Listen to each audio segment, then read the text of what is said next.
the following subtraction problems in your notes, okay?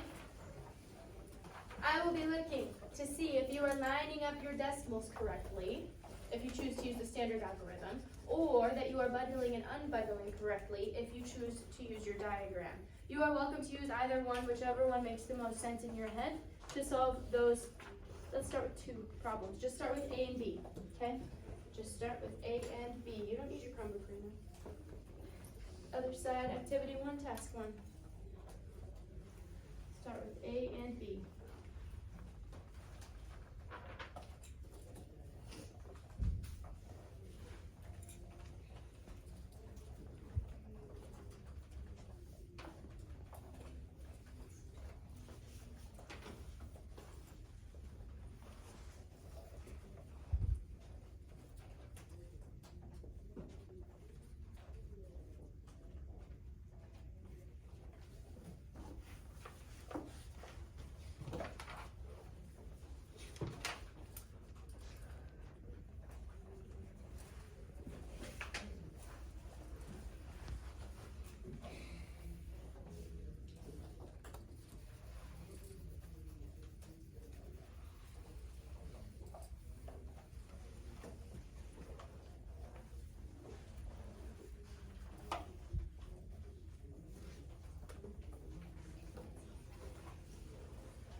See which method that you use. I did it in my head. Even if you do it in your head, you have to show every single step. 11 for you? 4 for you? 4. So if you think about like the difference between 11 and 9, could that answer be 4?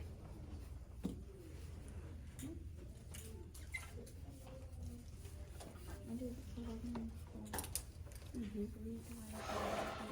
Yep, minus 9.5, but there's Because 13 minus 8, or 13 minus 5 is 8. And then 13 minus 9 is 4. But if you were at 11, this would have been, like if you borrowed from here to make this 13. He's done with both A and B. So we're going to start discussing. Okay. Every single one of you chose to do your algorithm, and then Morgan added a diagram at the end to number 1 to show how to do the diagram. So for right now, I would like to discuss first why you decided to do the diagram, or sorry, the algorithm over diagram. Matthew. I just feel like it's easier because I just feel like when I can like manually see the numbers, like putting them over, it just helps me personally a little more than drawing it out. Perfect. Okay, Landon. So I'm just used to it, and I can do them quick in my head, but then it just seems so slow. When you have to put all the dots in, and then you have to subtract them, and this is a lot simpler and way quicker than the other. Morgan. Once you get used to doing it, you're fine with either one. Originally, I was better at the traditional way. When I learned the graph and I practiced it enough, I could learn to do it as quick as I would the other way. Okay. The word I'm hearing a lot is quick. Okay. So in this situation, it seems like you decided to do the algorithm because it was the most effective method, right? It was quicker. You're more familiar with it, so that's the one that you chose to do, which is totally fine, because really what the goal is to equip you with multiple things so that you can choose which idea works best for you, right? So, would anybody like to volunteer to show us letter A on the board? Ethan, why don't you show us? Do you want to use this board or that one? Okay, that's the fun one. The pen is right there. Show us how you lined up letter A, and then how you solved it. I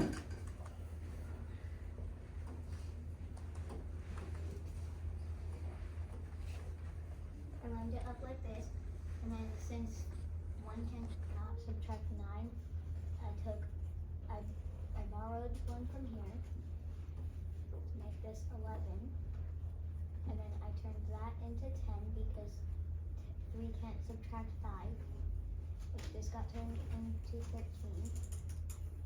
And then 13 subtract 5 would be 8. And then 10 subtract 9 would be 1. Okay, and then you just dragged your decimal down to the middle. Perfect. If you got 1.8, will you show Ethan that you agree with him? Yeah, perfect. The answer was in fact 1.8, and you demonstrated that beautifully. Okay. One thing that I want to reiterate: he could not take 5 from 3, so he had to borrow. Okay. All right. Let's talk about letter B. Let's see here.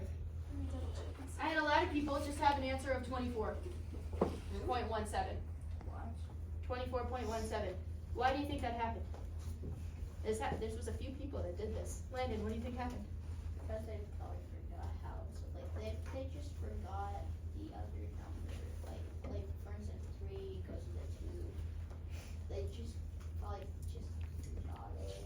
They Because forgot there's it. like a ton of numbers in that, and they're all so close together. Right. So sometimes you can like see something. Yep. Things get a little bit out of control and crazy, and then all of a sudden you forget there's a 2 up here. Yeah, or you just do math wrong. Yep. And making the 0. Yep. You can. Another thing that they could do is they think that the 24, you bring them the 2 from the 3. So Yeah. Okay. This is why it is really, really important that you double check what your original problem is and double check your answer. Okay? If you think about it in your head, 318 minus 94 could not just be 24, right? It has to be much bigger than that. Okay? So double check, go back and look at the problem, make sure that your answer makes sense in the context.